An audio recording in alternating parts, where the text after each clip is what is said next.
Hey, welcome back to another episode of A Warrior Spirit, where we let the inner warrior out to shine in their light. Today, I have Melissa Valentine, part two. We did her first interview, and it aired a few weeks ago, and she rocked it. But she had so much good information. We wanted to do a two-parter and kind of progress from, where she was to where she's going today. So, welcome back for part two, Melissa. Thank you for joining me. Thank you. And I also want to mention, I don't know what we were calling me last time because I used to go by Mel Yeah. Lauren. That's my business name. I always had two middle names, but my original name is Melissa Valentine. So I've been as I've evolved, I've been moving more towards that name. It's been so recent that literally, I think when we were recording the other one, I did still go by Mel Tuomi, or Mel Lauren. So it might be a little confusing, but yeah, you went from Mel Lauren, but they'll still recognize the pretty face, so it'll be all fine. And last time I think we had it from scared little girl to badass bee, and I meant beautiful soul.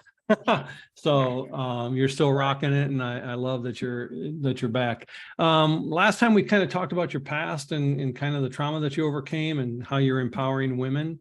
Today we kind of want to talk more about your radical change, taking on a new name, new energy, new light, and how you're developing these new processes to fully empower women. So what prompted the change back to Melissa?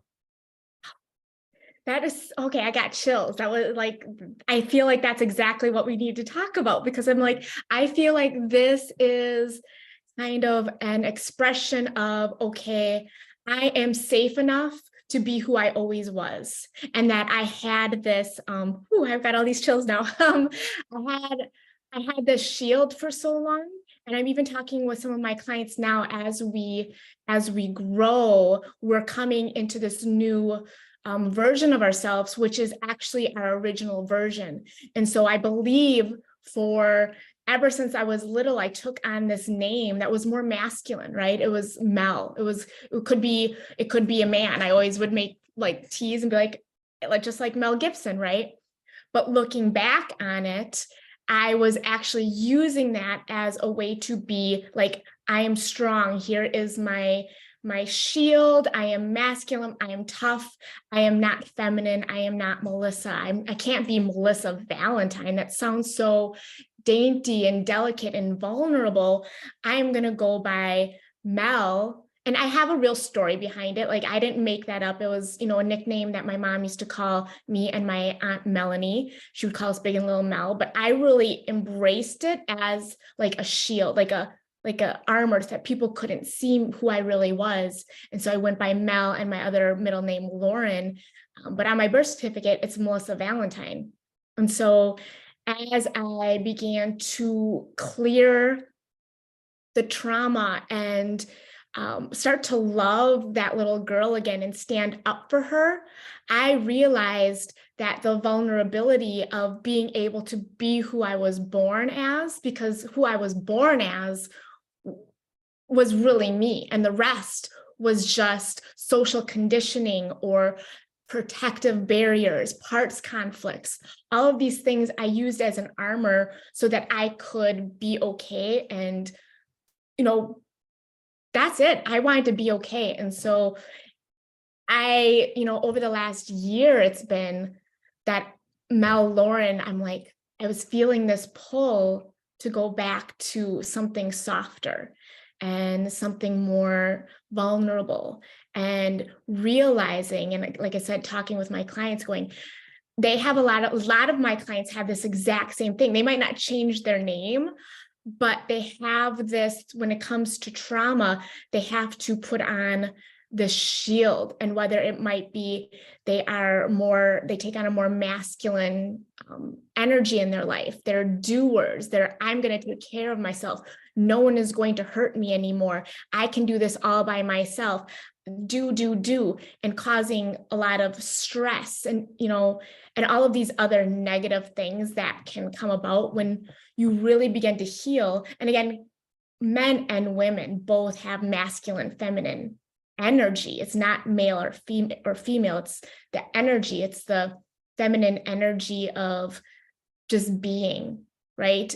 Beauty, being able to just sit out in nature and not have to do and prove and make things happen. It's a sitting back, it's a surrender, it's a relaxation, it's a you know, enjoying the beauty in your life and allowing yourself to realize that. And Valentine actually means like brave, and like Valentine actually has, when I looked it up, and this was like when I really made the switch, I looked it up and it had this very strong meaning to it. I'm like, well, this is amazing. For me, I think Valentine, I think like, love and holidays, but for me, it just means stepping into that. Like, this is what being brave really means, right? It's being who I am, being vulnerable, being soft, and realizing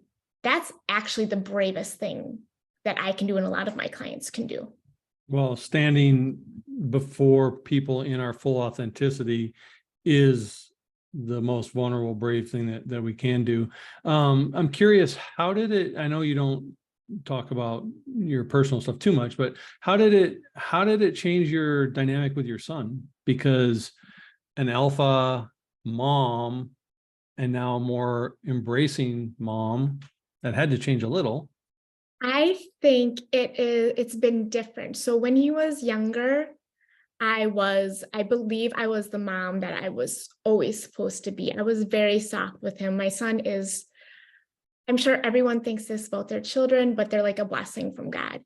Mm-hmm. He was the most perfect, sweet. He gave me that unconditional love that I wasn't familiar with. But because he was mine, not mine, but because, here's how I explain it. I could see myself in him at every age. And for me, it was a reminder of the life I lived at his age. So it's like when he was 5, it reminded me of when I was 5 and mm-hmm. I was in foster care, or when he was this age, the things I was going through, or when he was this age, I was living in a basement and working at a bar and serving fast food while finishing, my last year in school, in high school. So for me, when he was growing up, I found that nurturing part through him. And so I feel like I was softer with him than I could have been with anyone else. And it allowed me to do some healing, because then I could go, okay, that's what I need. Or that's what I did need. I still need that, but I saw it through him. So as he grew up, I think I was very intuitive and asking him questions and now that he's a little bit older, we had a little turmoil because me and his dad, we got divorced. And so I'm sure there's a lot of resentment, but once I was kind of got back to, I was homeless for a little bit when we got divorced, and I was staying in a client's home. It was a very difficult time because I had been working for a nonprofit. I didn't really have any savings. My husband was the breadwinner. And when we separated, I really didn't ask for much. So there was a couple of years in there where it was touchy, but once I finally got my shit together and right. I bought this condo and I felt like I had security. I felt like I was able to tap back into my son the way I would want to. It's been harder, but because now he's an adult, he is 19 and he's in college, but I've also enjoyed that part too, because I do mess up all the time.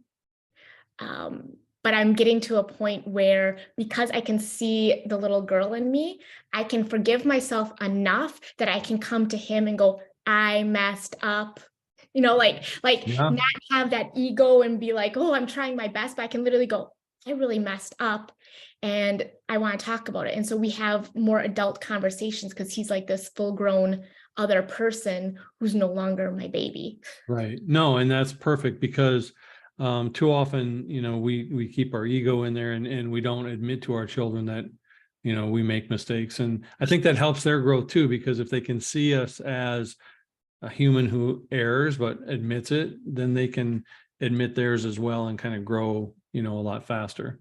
Yeah, one thing that I realized with that too, and as I'm learning, I try to share this with other people. Obviously, by no means am I any kind of guru. I am making all the mistakes all the time, but because I don't know if I've mentioned this on here, but I'm an INFJ, so I'm very intuitive.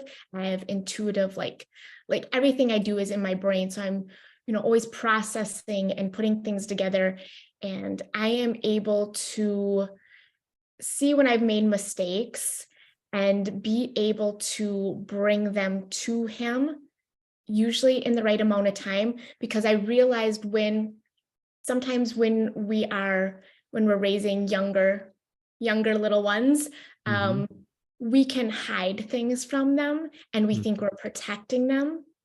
I have people in my life who are going through these things now, and I realize you can't hide things from them because you are disadvantaging them, that they no longer will trust their own intuition, because little people are extremely intuitive, right?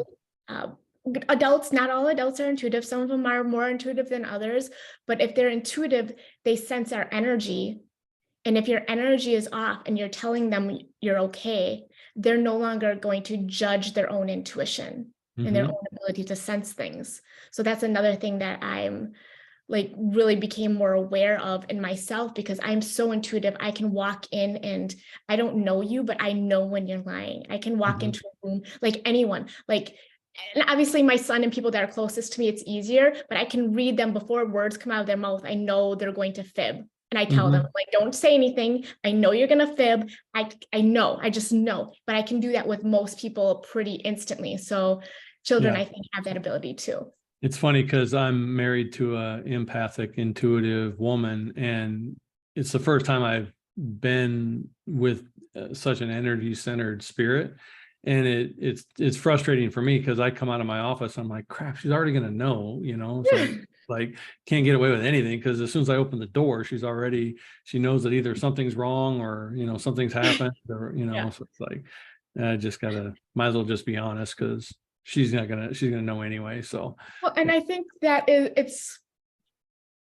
I think it's such an incredible gift that people can have, but also realizing it can be very, so if any of the viewers are super intuitive, it can be a lot of pressure on you, because you know things that other people don't know, and you have to decide, are you going to keep that information in and let it pass and just have that weird feeling of this person's lying to me or they're being dishonest, and maybe they're just being dishonest because it's a little white lie, they don't want to hurt your feelings. But then as that more empathetic, intuitive person, if you are, and I think people who've gone through a lot of trauma tend to be, because it becomes something that helps protect them, that I feel like you naturally have your antenna up, because if that person would lie to you about something that you feel is silly, because intuitive people, I believe, we'd rather have you be authentic and truthful and hurt our feelings than have even a white lie, because we can tell, and all of a sudden we have to reconfigure how we see the people in our lives, and that's really hard. So I have a lot of people who've told me little white lies, and I can consciously understand why they do it. But there's this other part of me that now says, you are willing to lie to me. Do you not trust me to share something so tiny and seemingly insignificant that you'd rather lie to me?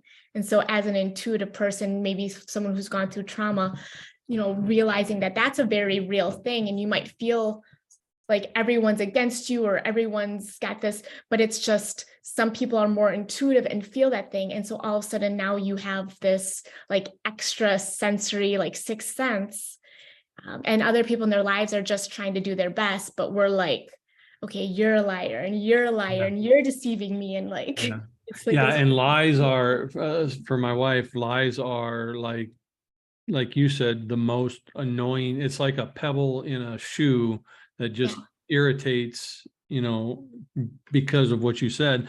But I think that's why it's also important for intuitives and empaths to form solid boundaries, maybe not to the extent to where, you know, you're shielding your whole life and changing your name, but to at least, you know, have boundaries so that there's, you know, your own safe bubble without having to take on all that you're being bombarded with. Yeah. So when you started to heal and you started to move forward, now you've worked with primarily women to help them with their hormones and their weight and their inner self, because your outer self can't change without your inner self healing. Well, your So outer self is a reflection of your inner self, right? true. Yeah. So, yeah. And so what new, as you've kind of moved forward, what new things have you developed that are now helping your clients in a new fashion? I love this stuff. Okay. How many hours do we have? No. So Part three.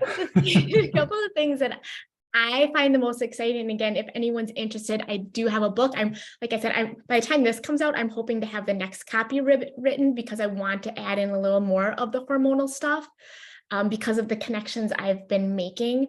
And I'm also going to be doing a workshop masterclass that I don't know if it'll have been going on by the time this comes out, but I will be recording it, and people can actually, if they want more information about what I'm talking about, this is going to dive in so deep. I probably should listen to that. You probably don't know what I just said. It's going to be deep. So one of the biggest things that gets me the most excited is talking about energy. And I think I mentioned that I created something called the Energetic Creed. And I feel like this Energetic Creed is the thing that weaves everything else together. So it weaves our physical and chemical health. So when I think physical and chemical, that's when I bring in the hormones, because hormones are just chemical messengers, right? They're chemical messengers in our endocrine system, and that is actually affected by our emotions and our energy. So your negative emotions, your low level emotions like guilt and shame and anger and all of these insecurities, these actually affect your chemical body. So it's actually going to cause hormone disruption. And hormone disruption is one of the leading causes why women struggle to release weight. Even if they're doing the right things, it's because we have these hormonal issues, and it can be really complex, especially if you are trying to release weight, because a lot of people don't take that into consideration. They really want to take into consideration, let's get as, big results really fast.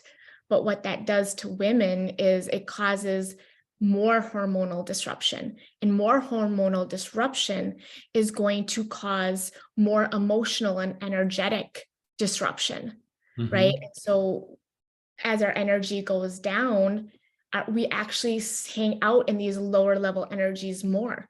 So like things like working out, not maintaining or managing your stress, which is, again, stress is again on the energy scale. And I love sharing it when I have it, the energy scale for people. And I've put in my book to make it a little bit easier. I've chunked it out. But again, you have your stress energy that's like right here. It's like frustration, overwhelm.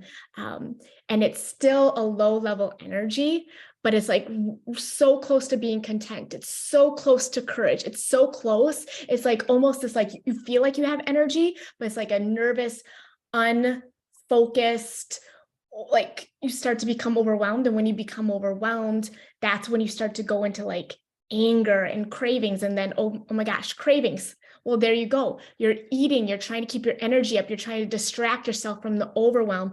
And if you don't take care of your energy from there, then you drop down into things like fear. And that's when you come down into the shame and the blame and the guilt and all these so you can see as your energy drops down, and these are affected very much by our hormones. And then our hormones also affect our energy. So one of the biggest things that I share with women is, one, you want a really good foundation.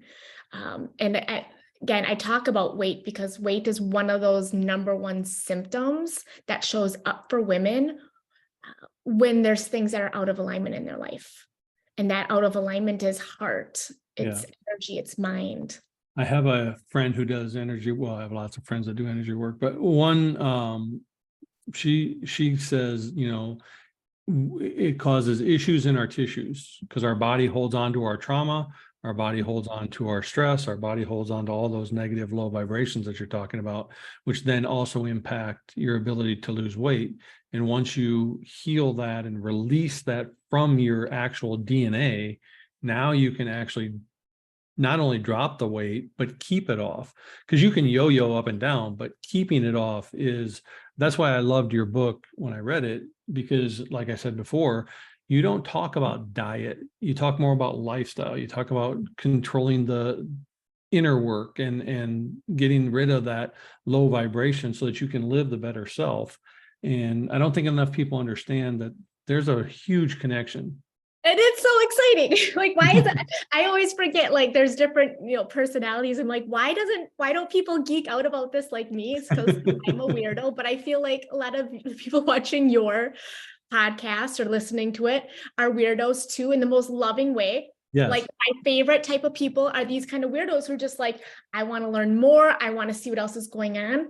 So when we're talking about like the hormones and bringing those into it for my program and what I do and what I learned is that we are, 4 different people. Women are 4 different people. Our hormones shift every single week. This is not a little thing. This is not like the hormones are different.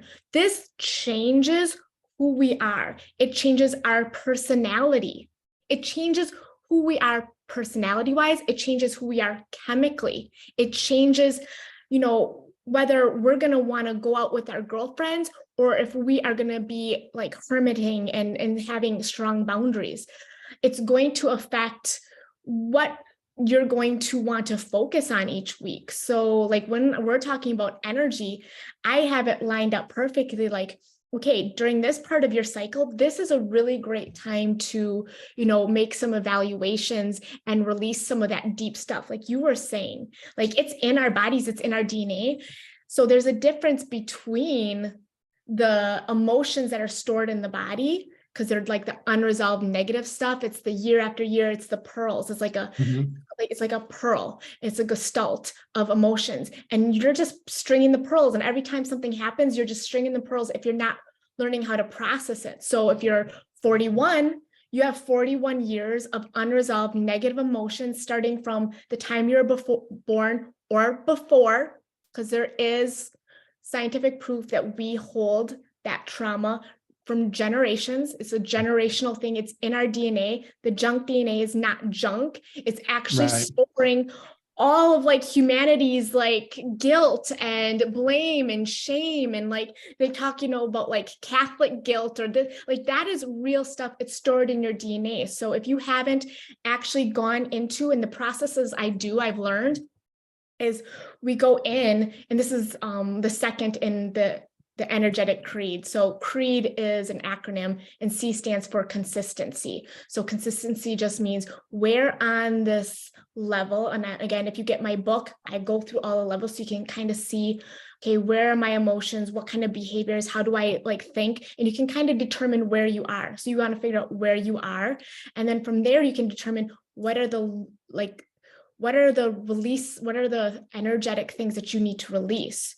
So the R is releasing. And so that is the lifetime of unresolved negative emotions. And everyone has them, unless you've done the work. So like I could do the work today. And if I don't process my emotions for the next 5 years, I'm going to have 5 years of stuff. If you learn how to remove all of it, which I do, I go into the subconscious, we go into the body.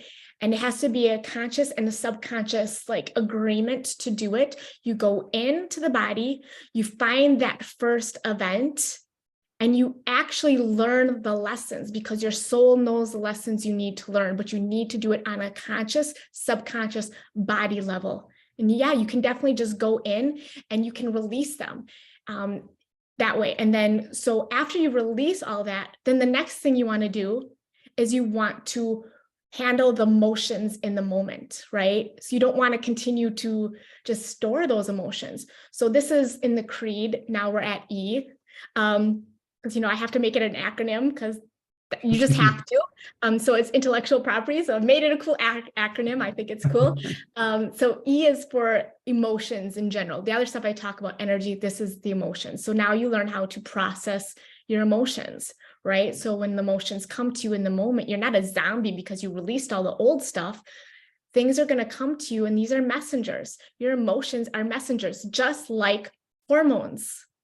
Hormones are chemical messengers. Emotions are emotional messengers, and they all are bringing very important information. And so your job is to take that information, not to judge it, not to distract, not to numb, right? If you're eating, or like some people spending the money or watching TV or going out for drinks, but learning how to process that and allowing yourself to release it. Right. And then the other two steps that I have people do. So that is right there. Like the emotional release is so huge. Like it's every time I do the process with people, they physically feel it because it's physically, everything is energy. So you physically have that in your body. Well, it also softens your body because physically, not mushy feel, but like one side of your body is carrying the female or your mother's, and the other side's carrying your father's. And so if you're having pain in one area or the other, it's usually traced back to who in your family, mother, father, whatever. And then when you release all that, suddenly all that stuff's gone. And like my friend, her legs used to be really solid, like just brick. And she did the emotional release, and now they're soft like they're supposed to be. They're not hard bricks anymore. They're like legs now, right? And so when you learn to release that emotion, but that's the thing that too many bad coaches do. They tell you, well, just get over it, or you should release. They don't give you the safety and the space to sit with it enough to release it. And I think that's where you serve your clients really well. You help them sit with it enough to release it. And then when the new emotion comes in, okay, we can sit with that. Like I tell my my clients, like, it's okay to rest or stop. You just can't camp there, right? You got to kind of eventually move on. But okay, we'll sit with it for a little bit. We'll kind of figure it out. And then, instead of internalizing it and burying it, so it's more sediment on your rock bed, get rid of it. So now you can continue on in a more healthy way. So yeah, that actually reminds me, like they talk about, like I wear like crystals on my jewelry and stuff, and they talk about how like one side is the masculine, one's the feminine. So one's receiving, one's giving. So that's how you wear this. And the other energy thing that reminds me of is, and I don't know if I talked about this last time, is it's been shown like when we're actually growing, when we're younger, during certain times of our adolescence, depending on our emotional defense mechanisms or those things that we create and how we actually process those emotions, it will shape our bodies. Oh, wow. No, you didn't talk about that. So this is a little off topic, but it's still the same topic because it's energy. Because like I said, energy is literally my most favorite thing to talk about in the whole wide world.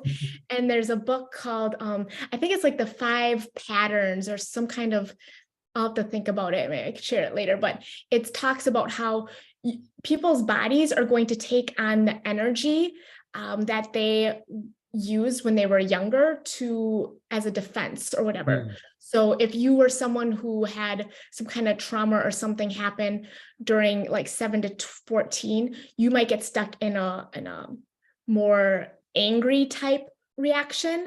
And so there's different names for each of them, but then you'll have your energy come up and out. So your energy, like if you're someone who gets mad, like that's one of your main reactions is like, the fight or flight.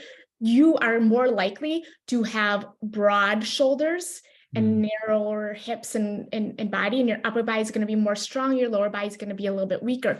If you're someone who endured you will be shaped a little bit bigger because you endured. You're very like stubborn, and you're like, I'm not moving. And even though we're not getting along, I'm going to do what I need to do. And your energy actually goes down Oh, wow. That's cool. out into so you end up being a little bit bigger because your Yeah. energy is being burled down and you're like barreling down. There's energy that's more flight. And so those type of people, when things are happening, they kind of leave their bodies a little bit. They're kind of like out in space, Mhm. and they tend to be really long and lanky.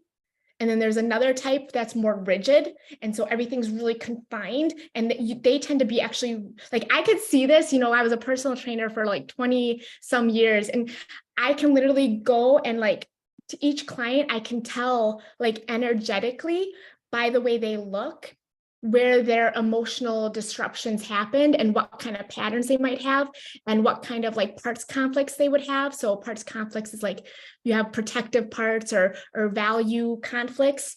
And then one version kind of takes over for the other. But yeah, you can see the people who are more rigid and like all the energy comes in and it's refined because their bodies are actually rigid. Their bodies are like, it's fascinating. It is fascinating. And, people think that it's, a little woo, but it's not. It's actually science, which is the even cool part. Yeah, if you talk to these people too, you'll notice right away that the personality matches like their physical. So what's the second E in your creed?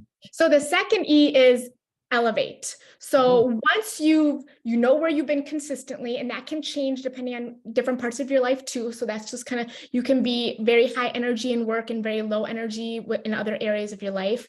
Then we released that lifetime stored, and then we learn how to process so that we're no longer storing anything else. And then what we want to do is learn how to elevate. So that means like, what is it for you that's going to help keep your energy up?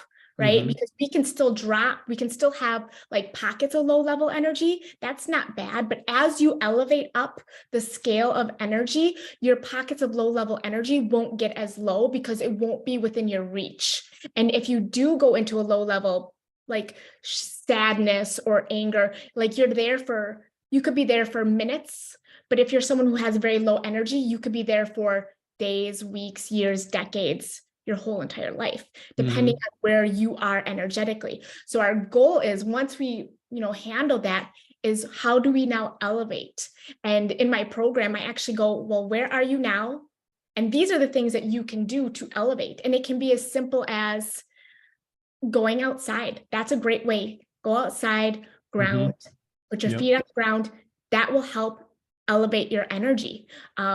Being in a house that's beautiful and clean can help you elevate your energy. And it's going to affect people more for some and less for others. So I am more of an extroverted feeler. So that means whatever's going on around me is going to be how my emotions are. Like I don't get my emotions from inside of me as much as I do from outside of me. So for me, my house has to be aesthetically pleasing. Other people can have their house is a mess. That always is like, for the longest time, I did get it because people were like, oh, my house is a mess and this is how it is. And, we live happy and it's messy, which is great. I would be depressed. That's just how I am. If my house is a mess, I would be depressed. So everyone's a little bit different. Energy, it can be my favorite way to increase your energy, movement, right? I prefer dance and lifting. Other people prefer, maybe like boot camps or running or stretching. Movement is an amazing way to elevate outside of those low levels. Now, if you're someone who's vibrating super duper high, let's say you've gone through my program and you're like 400 energy, like you're just intellectual and you're smart and you're doing things and you're taking care of business, you have no excuses, then exercise in and of itself might not elevate your energy that much. Then you just want to do it because you should. And that's where the motivation comes, because now you are not motivated by physical hard work. You're going to be motivated more by mental hard work, which just means you're just going to do things because they're good for you. But for people who struggle with some low level energy, again, suffering from trauma or emotional stuff, or maybe life is fucking hard right now, maybe something happened, exercise, again, it's not the intensity, it's the sheer act of moving the energy around. Like you're actually moving. Low energy is stagnant. It's heavy, right? Yep. So just moving will literally move the energy. This is real stuff. This isn't like, oh, exercise because it makes you feel it. Yeah, there's hormonal changes, which is good, but I'm just talking about the energy. And that's why I love exercise for people.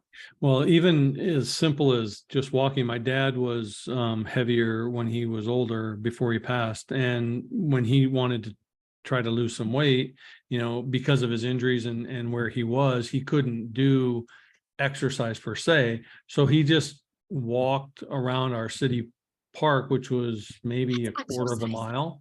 It's And exercise. he lost, like 20 pounds just walking around that, once a day or twice a day sometimes. But just movement in general is like people think, And oh, I got. yeah. I do want to make sure when I say exercise, I just mean movement. Like Yeah. I know some people give like exercise as connotation. It's any kind of movement Right. that will help you. And that's why I say do it daily. Like active rest day for me isn't doing nothing, because I know, and for a lot of my clients, not doing something, having a rest day doesn't turn out well for them because they don't feel well, because again, they're more dependent on that energy. Things like music and reading, like things like certain language can actually increase your energy. There's words like love and joy and like magnificent and transformation and like exude, like big words. There's certain words that actually carry more energy. So like having conversations that are talking about concepts and dreams can elevate your energy versus things like lower intention conversations. So elevating your energy can be everything, can elevate or decrease your energy. And so Well, I think what will increase yours. I think it's also important to, wherever you are on that energetic level, especially when you're in the low level, find something you're grateful for, because gratitude and love are the highest energy level, and you can't stay in your low level if you start finding things that you're grateful for, even if it's just having woken up today, but once you start, like some days when I'm having a bad day, my wife would say, well, go outside for a walk and find five things that you can see and 5 things that you're grateful for. And, by the time you get to number 3 or 4, you're already out of your little whatever. And so, I think like daily gratitude is important to what you're saying as well. Like that, the everything you can see, because that kind of goes directly to my other method that I created called the ROI method. It's about being omnipresent. And so if you're focusing on what you can see versus thinking about the past or the future, it allows you to find that presence and being in your body a lot quicker. So how does that tie into the D of Creed? So Creed, well here, so Creed, the last one is D, which is for discharge. And so we've kind of talked about getting rid of the low level energy and then getting higher energy. Discharge stands for like discharging stress or trauma energy. So this energy is a little bit different, because we talked about the low level energy that kind of like really sludges you down. This trauma or stress energy is still low because it brings you vibrationally low, but it's higher than all the other ones. So it's like you have this like nervous energy. You can actually become burnt out because you have all this energy, but it's like all over the place. It's like pulling it from your life force energy. Like it's draining you. It's like coming out of you. And so when people live in this, and this again, this happens a lot for people who've had trauma, it's you have like this PTSD, you have your body is always on this hyper awareness.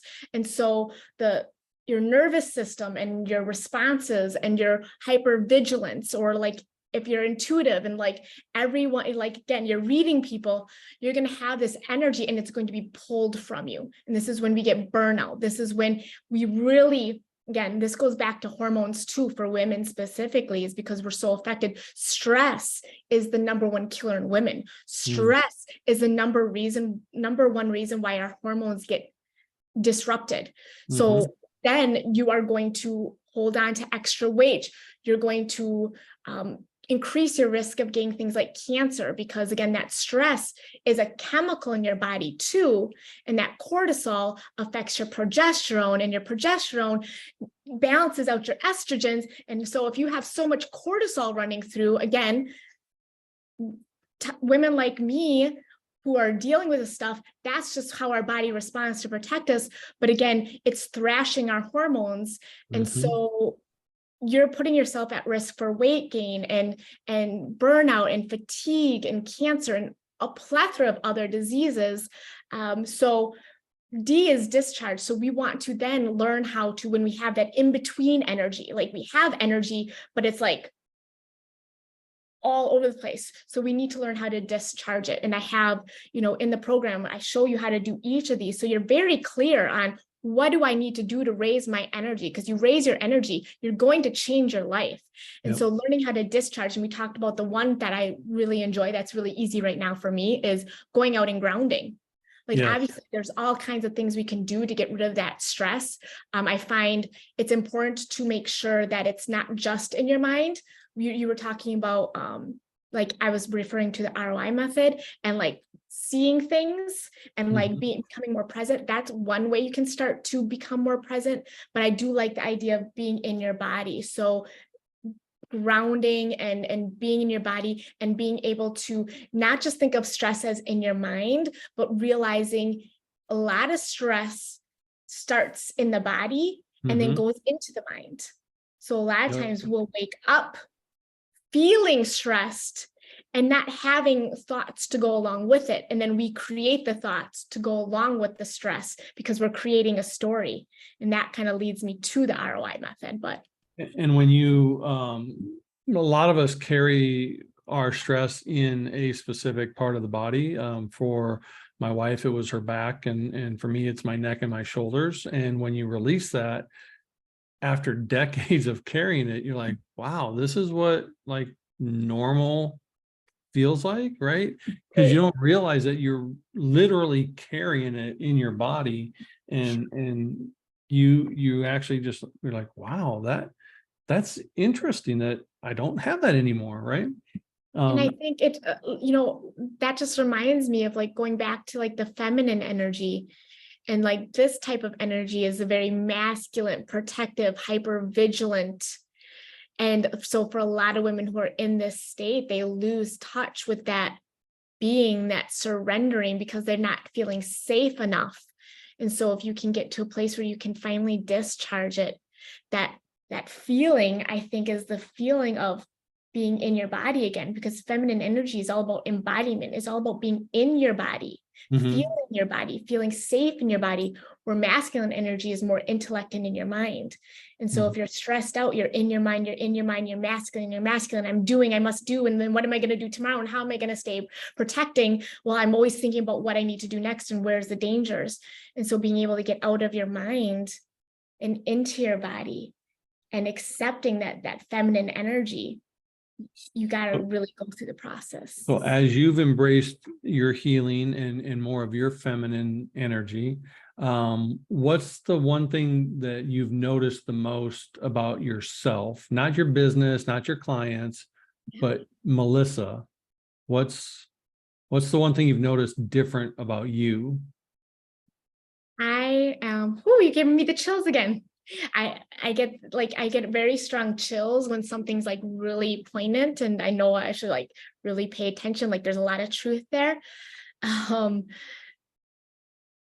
I've realized that is where like little Melissa is, and I have become like a really like strong protector of her in a totally different way, where my protecting of her has become allowing her to be seen for who she actually is. And that is now how I'm able to protect her versus shielding her from the world and like stepping out in front of her and being like, no one's going to get to her. And now I've been able to step back and allow her to come forward. I was just in my Jeep the other day and I decided that when I sing love songs, I'm going to sing them to myself. Like Nice. my love songs, I'm singing to myself. And when I say myself, it's partly little Melissa, and I'm literally connecting to that version of myself, but it's also me because I have to remember I am her and I deserve that love, that care. I deserve to be myself, even if I'm a freaking weirdo, even if people look at me and go, that's not like normally, like that's not what society agrees with. Even if I am doing things and I can see myself going, anyone on the outside would be like, what's wrong with her? And I've like, no, I am going to be seen. Melissa is going to be seen for the first time. And I am going to wear what I want to wear and say what I need to say and take breaks when I need to take breaks and dance when I'm in the gym, supposed to be lifting. And like, yeah, it's being seen. It's allowing her to finally being seen. And I say her, but it's me. Yeah. And I love that because oftentimes we bury that person that we should be or could have been, or that is still a part of us, just yearning to come out. So I love that you're embracing more of that. I know before we started this recording, we talked a little bit, and you had mentioned how you're kind of introverted, which is weird because you're a coach and you're out there and you're doing these things, but you also, kind of had a social disconnect with people. And I'm wondering, was some of that the masculine protection that was protecting that little girl? And do you think that it will, now that you're embracing her and coming out, it will allow you to have more of that social connection that you didn't have? Honestly, I think it's the opposite. Do you? I believe, and I could be wrong, like I'm just literally going off of like what my instincts are telling me and how I feel in the moment and what feels authentic to me. Yeah. Because here's the thing, when I say, when I think of being intuitive, and a lot of this stuff is a little bit newer to me because I used to think I was just a horrible bitch. Because I found it very hard to like, I forced myself to talk. I forced myself to like put on this, like, I'm so happy and I'm like outgoing and I'm extroverted and I got to make sure everyone likes me. That was the trauma. But I feel like the real me, and again, it doesn't mean that I'm closed off. I just know my boundaries. I understand more that okay, here's how I think of it. Hopefully this makes sense. I don't know if it does because it's super weird. So I think INFJs are considered one of the rarest types. So I don't know if that still is, but that's what I've heard. And I have this thing where I'm really introverted, where I spend 10, 12, 13, 14 hours a day by myself, doing work, studying. I do a lot of studying. I'm doing a lot of research. I'm always like into like philosophy and consciousness and energy and epigenetics and feminine energy. And like, I live for that stuff, but I have an extroverted personality. So the way I see it is interactions like this bring me energy because I'm talking about something I really enjoy. Talking to people in smaller groups, depending on the topic, brings out that extroverted version of me. So I have this extroverted personality, but I take so much time alone to be able to be that version of myself, which is authentic. Like me here with you, super authentic. Mm-hmm. I can talk to a friend after a class we were talking about, and he's very religious and is very into, the rules and stuff. And I'm more into like the energy, but we're both really, really open people, which can be hard when we're talking about this kind of topic, but we're very open and very receptive. And we were talking about our ideas and how they are very similar in so many ways. And an hour and a half went by and I didn't even notice it. But, it could be before class and I'm not talking to anyone, right? I could be lifting and not talk to anyone. I can spend a whole week preparing in my home doing this stuff and then go out for a couple hours and be super extroverted and then go back home and then not talk to people for days on end.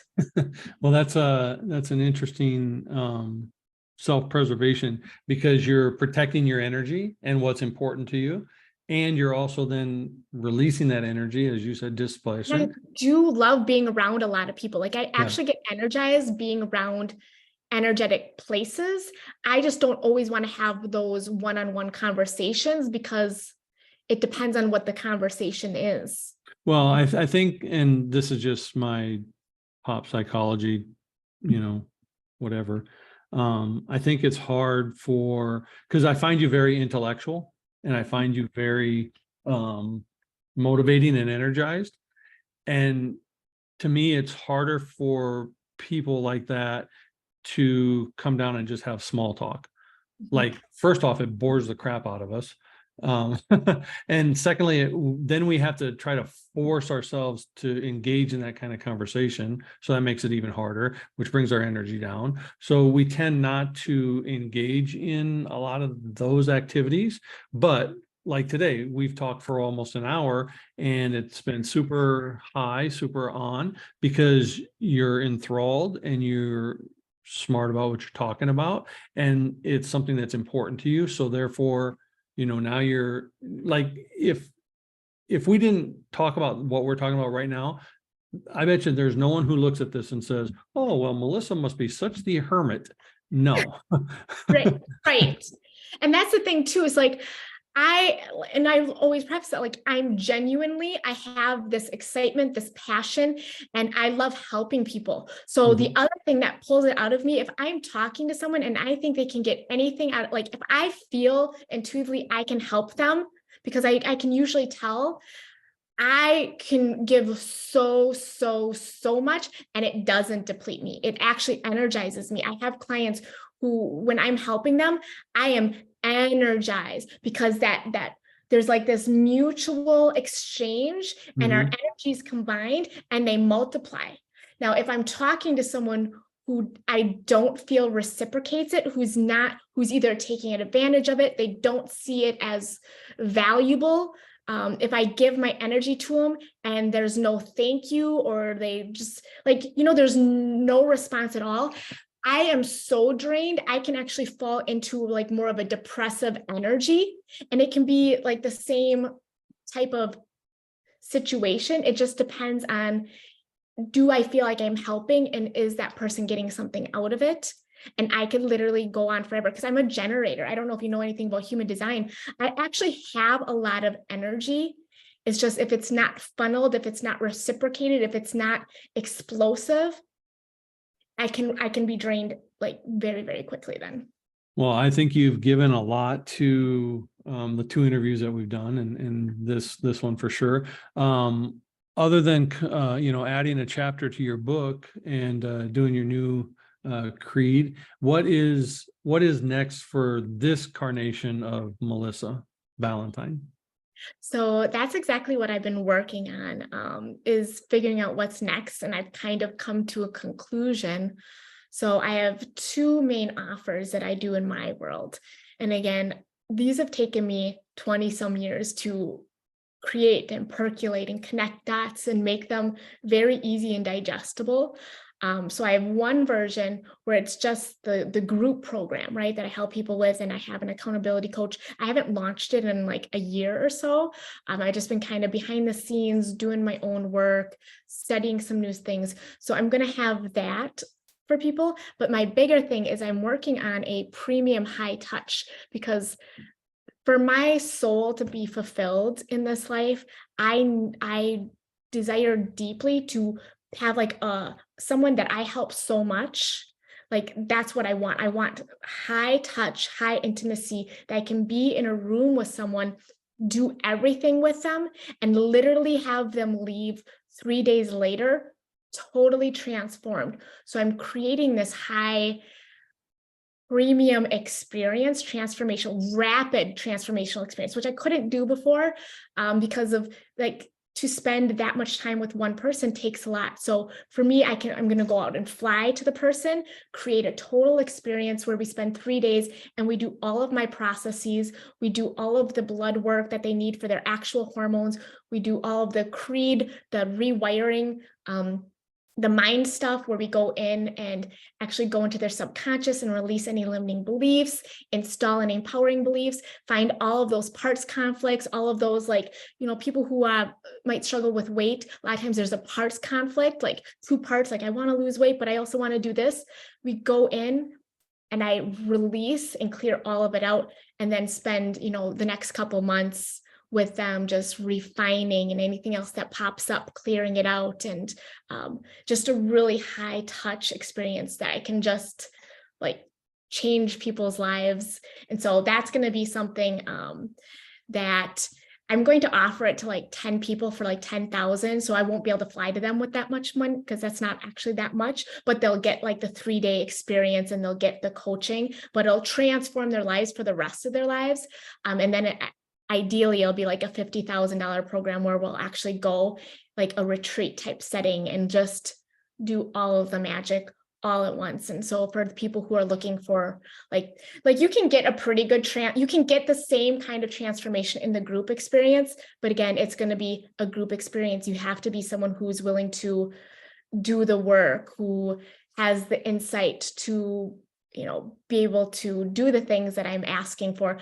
This other version is going to be like, Melissa, whoever you are at this point, who am I talking to? Take me, do the work, transform me. And so that for me is really exciting, that I have the opportunity to just fully invest, dive into one person and change their life. Well, it sounds amazing. We might have to down the road do a part 3. I don't know. So much to talk about. I loved having you on again today. If you're going to give one ideation to help anyone listening kind of get the process started, what would you tell them? The thing that I've been, and I mentioned this before, but I think this is a really good one that I've just started doing, is beginning to allow that version of yourself to be seen. If you can really focus in on what the parts are that are protecting you and figure out what's underneath, because we all have this part that's been hidden, our real version. And like I said, you know, I sing love songs to myself, dancing in the mirror, like just really beginning to fully accept myself unconditionally. Because when we begin to really do that, and I think it takes looking at yourself, saying to yourself, talking to yourself as if you are reparenting yourself, loving your body, like doing all these things, but being very intentional, you become such an amazing version of yourself that you can give to everyone else. Because usually anything that's negative coming from us is because we are turning it inwards. And so once you fully accept yourself and love yourself and do all these things, and you can do that for free, I just find that the world becomes more gentle, you know. And my group program is not very expensive either, so it's not 10,000 or 50,000. Well, I asked you this before. I'll give your audience a coupon code. Yeah, we'll post the links like we did before, and people can get all that stuff. My book's free. And I asked you this before, but I ask it after every session. What does a warrior spirit now mean to Melissa versus what it meant to Mel? I feel like last time I said something about truth. I really believe it's very similar. I feel like that the warrior is really stepping into your truth. It's being 100% authentic, but again, with the filter of like, it doesn't mean being an asshole, right? It just means like really being able to find the truth, finding the middle ground, seeing things from everyone's perspective, and just really finding that truth for yourself. I find that I have friends who have different points of view from me that are actually almost on the opposite end. But if you can find that truth, whatever that truth is between the two of you, it makes everything the world is going through right now. It's because we're being untruthful.